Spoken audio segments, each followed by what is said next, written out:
Hello, it's Thursday the 2nd, and today we're going to do a bit of calculating with standard form. Now it says here without using a calculator, okay, so that means you need to show all of your working out.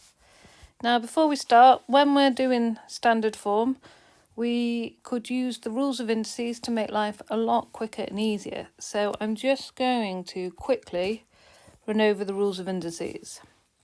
So if we've got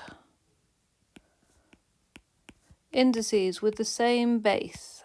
Okay, so what I mean by that is, for example, here we've got the indices 10 to the 4 and 10 to the 3. The base there is 10.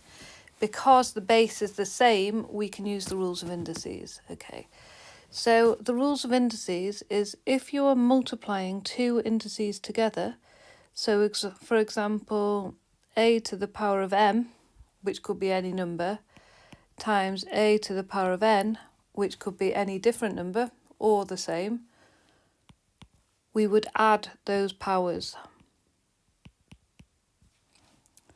Okay, if we were dividing the indices, so for example a to the power of m, which again could be any number, divided by a to the power of n, we would subtract the indices, so a to the power of m minus n.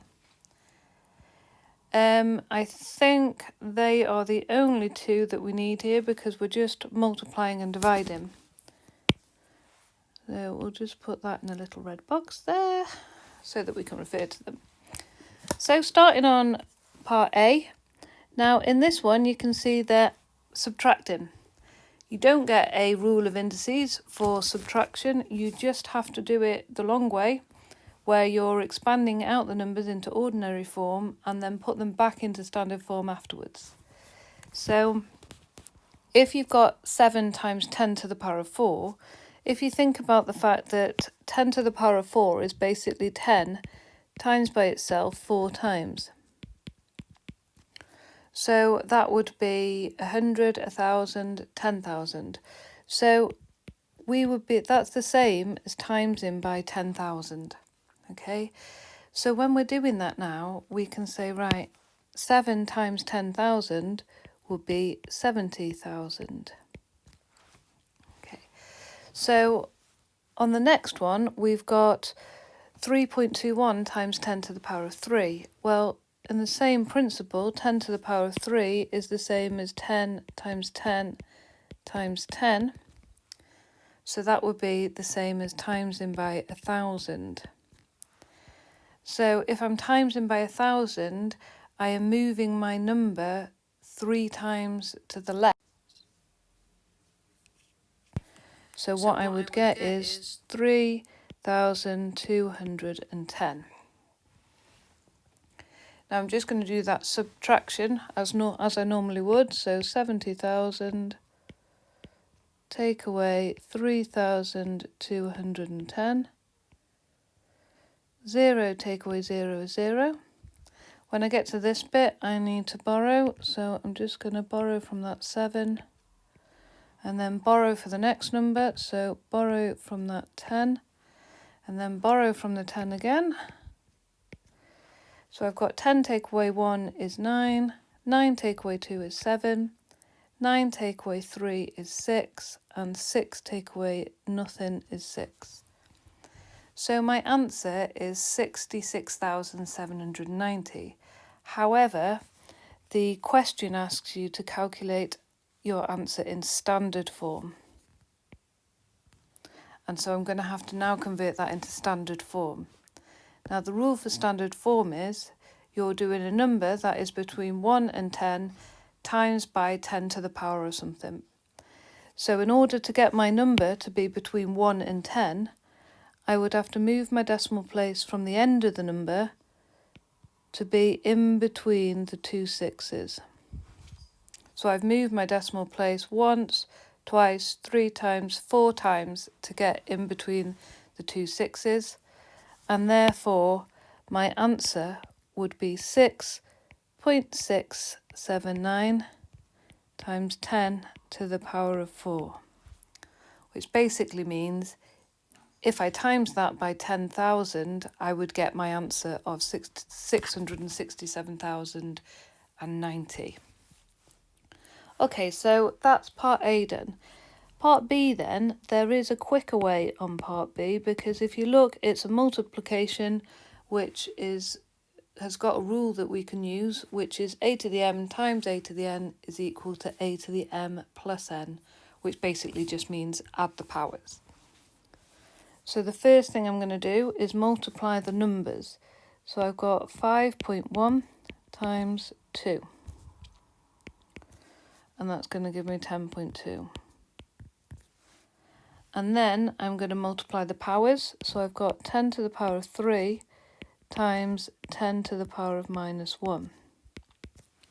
Now the rule tells me to add the powers, so 3 plus minus 1, a minus and a plus together become a minus, so 3 take away 1 is 2, so what I get is 10 to the power of 2. Now when I write that down, I've got 10.2 times 10 to the power of 2. However, I can see that this number is not a number that's between 1 and 10, it's slightly bigger than 10. And so I'm going to have to divide that by 10 again to give me the number 1.02, because that is between 1 and 10. And because I've done that, I'm just going to have to add an extra number to the power of 2 to give me times 10 to the 3, because I'm going to have to times that by 1,000 instead of 100 to get my answer of 10.2 times 10 to the 2. Okay, so that one's that answered. And then my last one then, I'm going to do part C. So I'll do this in blue. Part C is 2 times 10 to the power of minus 1 divided by 8 times 10 to the power of minus 4. Well, you can see on here that the divide rule says that we subtract the powers. So the first thing I'm going to do is do the numbers. 2 divided by 8. Now 2 divided by 8, if I write that as a fraction, is the same as 1 divided by 4, if I just simplify it. And 1/4 written as a decimal would be 0.25. Okay, so once I've done the numbers, I'm going to do the powers. So I've got 10 to the power of minus 1 divided by 10 to the power of minus 4. And from my rule, I know I'm subtracting those powers because it's a divide sum. So I've got 10 to the power of minus 1 minus minus 4. Here we're using our negative number rules. A minus and a minus becomes a plus. And so what I've got is 10 to the power of minus 1 plus 4. If I start at minus 1 and move 4 up, I get to positive 3, sorry.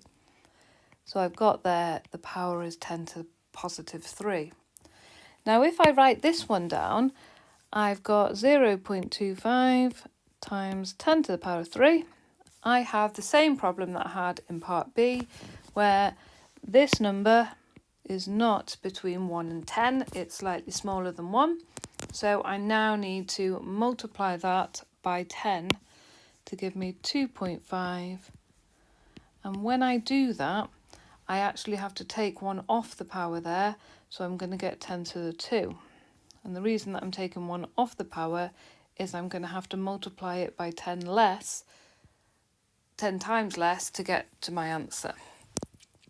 And there are my 3 answers. I've got 6.679 times 10 to the 4, 1.02 times 10 to the 3, and lastly 2.5 times 10 to the 2. Thank you for listening. I shall see you tomorrow.